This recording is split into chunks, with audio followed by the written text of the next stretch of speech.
So cooling systems on these trucks, let's talk about it a little bit. Safety always a big factor on cooling systems. You always want to let an engine cool off if you're going to remove a radiator cap.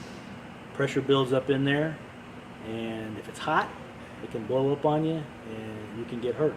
So you want to let it cool off somewhat if you're going to take the radiator cap off of one of these. Low cooling system alarms. Most all trucks we have some kind of low coolant system on it, indicated by a light on the dash, most of the time reading low coolant.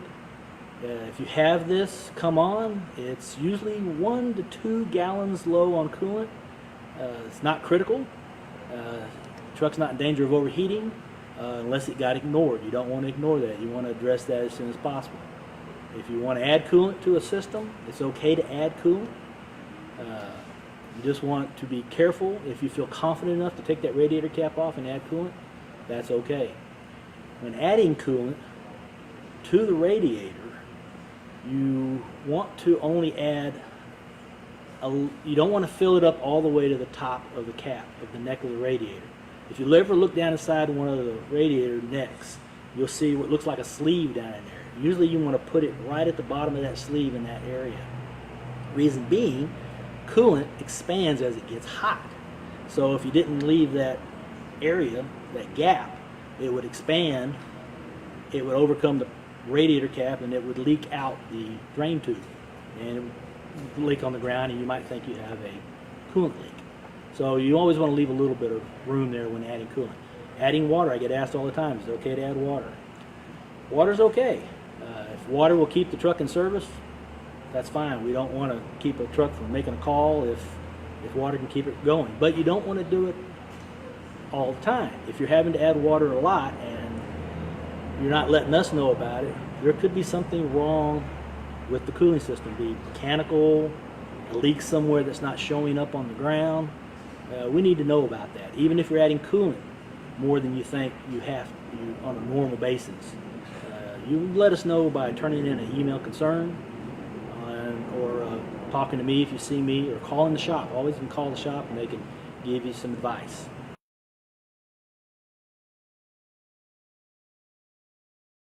As far as these trucks that have the hoods underneath the windshield, so these trucks, usually the velocity cabs, only have the hoods under the windshield, and there's a coolant reservoir underneath here.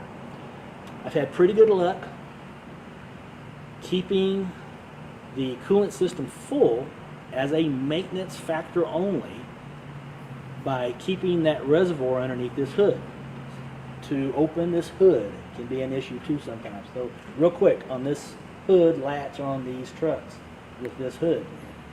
Best way I ever remembered was it goes right and left. So usually it's the driver that is opening or raising the cab. So what you want to do is go to the right, to the driver. That's the way I remember. So go to the driver's side first, that way. Pull up on it, and then you have to go back to the left, back toward the passenger side, and then you can open the hood up. It's kind of a hard thing, but that's how I finally remembered. Go to the driver's first. So you got the reservoir underneath here. So if you look on that reservoir, you'll look down there and you'll see a line. And down on that line, at the very bottom, it'll say the full mark. That's a factory thing they just put on this jug. But I've had pretty good luck, again, as that maintenance factor, by keeping this reservoir about half or 3/4 full of coolant. And if you just kept that full, most of the time, it's going to draw coolant out of this reservoir when needed.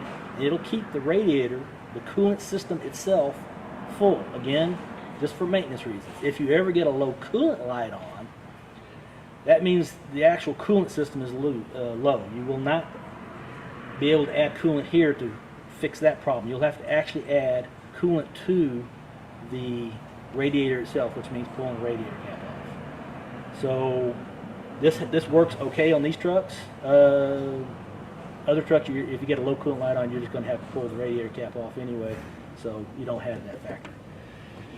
So as always, you can always call the shop. You can ask me questions, but safety, don't pull those caps off when it's hot.